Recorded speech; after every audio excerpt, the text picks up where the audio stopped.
Então você imagina a quantidade de não que eu recebi na vida, que não faz isso, não ri alto, não pode dizer isso, não pode falar, você não pode ler esse livro, não, isso não é para você.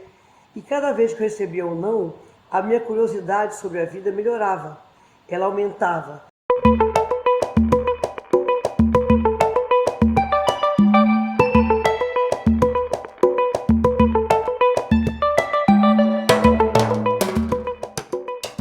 Oi, você tá na Mina e hoje vamos falar sobre como encarar a passagem do tempo. Envelhecer é um desafio para todo mundo, mas num mundo como o nosso, o peso da idade costuma ser bem maior para as mulheres. Uma pergunta simples: quantos anos você tem? Pode causar um climão. O que tem bem claro é que, para construir uma vida melhor, a gente precisa se desfazer de um monte de preconceitos contra o envelhecimento. Quem está aqui para falar disso é uma paraense que consegue olhar para o tempo passando e soltar uma gargalhada inconfundível. Aos 66 anos, ela não abre mão do vestido decotado e se orgulha dos cabelos brancos. Bem-vinda! Olha só, já começa com a gargalhada.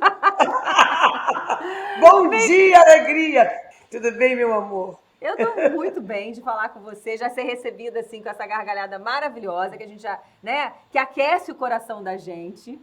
Eu vou começar inclusive perguntando uma coisa muito importante pro nosso papo. Qual é o segredo então desse sorriso? O que faz te dar essa Bom, risada, Fafá? olha, eu recebi muitos nãos na vida. A minha vida, eu não era a mais bonita, eu não era comportada, eu sempre fui muito curiosa. E não, imagina isso há 60 anos atrás.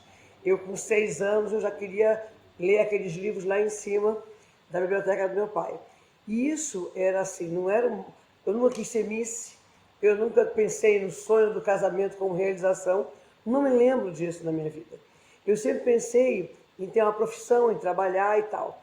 Então você imagina a quantidade de não que eu recebi na vida, que não faz isso, não ri alto, não pode dizer isso, não pode falar, você não pode ler esse livro, não, isso não é para você. E cada vez que eu recebia um não, a minha curiosidade sobre a vida melhorava, ela aumentava. Cada não para mim era um incentivo para ir para frente. E um dia eu tinha, sei lá, uns 10 anos, e estava naquelas rodas de família, e dei uma gargalhada. E aí uma tia minha olhou para mim e disse assim: com essa gargalhada você nunca vai ser ninguém na vida. Nenhum homem vai querer Ih, você. errou, E aí errou, eu olhei errou. para ela e falei assim: mas para eu ser alguém é preciso de um homem me querer? E isso foi. A festa parou, é claro. E a gargalhada passou a ser um escudo, uma manifestação para cortar o assunto, e uma gargalhada espontânea, porque eu rio. Né?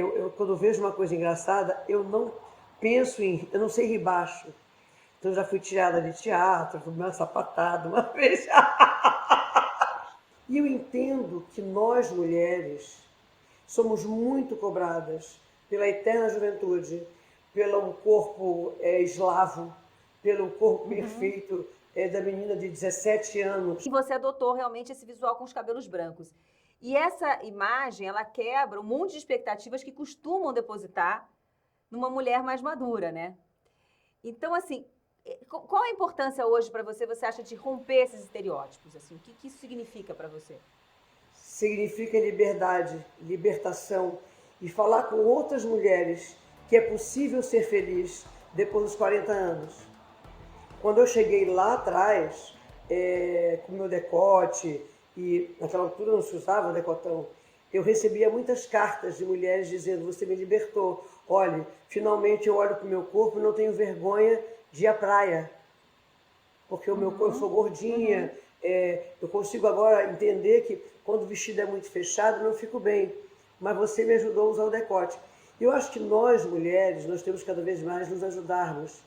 Nós somos muito julgadas, muito cobradas, até por um matriarcado machista, que apoia os homens, os filhos homens, mas as mulheres, atenção, e o julgamento em relação a outras mulheres que namoram os filhos, enfim, aí às vezes a omissão em relação ao preconceito e ao bullying, que hoje é bullying, né? de um biotipo que não está na moda, que alguém não diz, não falou que estava validado. Eu tive um pai muito amoroso e uma mãe muito interessante, então a mãe fazia minhas roupas.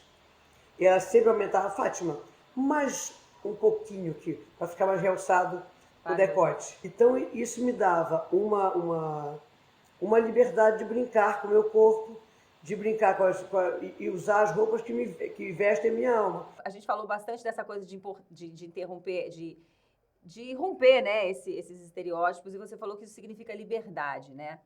E essa liberdade, assim, a gente vive numa cultura em que falar que é jovem é elogio, né, e velho é palavrão. E as pessoas estão sempre tentando apagar, né, as marcas do envelhecimento.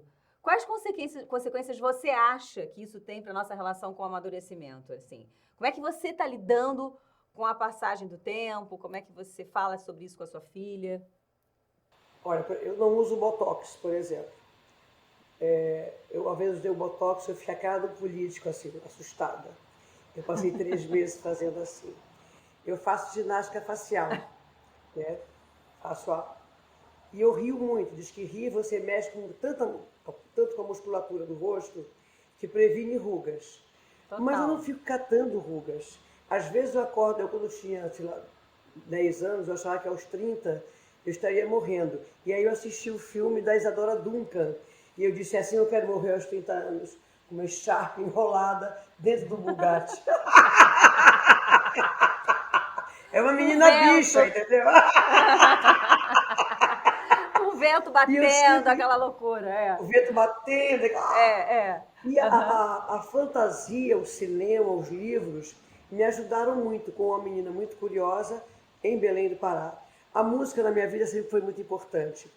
E eu via coisas assim, de amigas mais velhas, das minhas primas, por causa de se ajeitar para o outro. Muito se ajeitar para o outro, que é uma cultura que foi colocada. Você tem que estar bem para o outro, para o namorado. E para a internet, né? Porque as pessoas vão achar ali naquela telinha, né? Bom, e aqui na internet é uma loucura. Então, quando eu comecei o meu cabelo ficar branco, uma mulher começou a me escrever. Pinta esse cabelo, você quer dizer, todo dia ela mandava uma mensagem. Um dia ela disse assim, você está ridícula, eu tenho a mesma idade que você, mas não tenho essa cara de vovozinha. Aí eu falei para ela, mas eu sou uma vovozinha. O problema que quem tem com a idade é você. E se você não sabe, eu tô on. Se você parou com a sua vida... Eu tô on, amor. Eu tô on.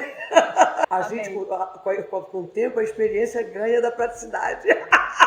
Completamente, adorei essa frase. Com o tempo, a experiência ganha da praticidade. É isso. É isso. Olha aqui, a gente está chegando no final do nosso papo, que a gente podia falar muito, que a gente sabe, né?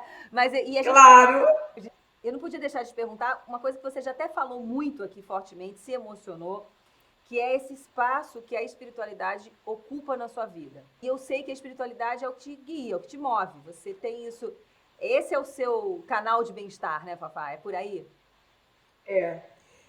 Eu acho que uma pessoa que não tem fé deve ser muito infeliz. Porque a fé é aquele sentimento que te faz seguir em frente quando tudo diz não. A fé é aquele movimento interno que faz com que você lute contra tudo, porque você acredita e tem certeza daquela verdade. A fé é aquela que te faz ouvir coisas horríveis e dizer, mas eu sou assim e eu vou seguir assim, porque eu tenho um plano de vida que não é meu.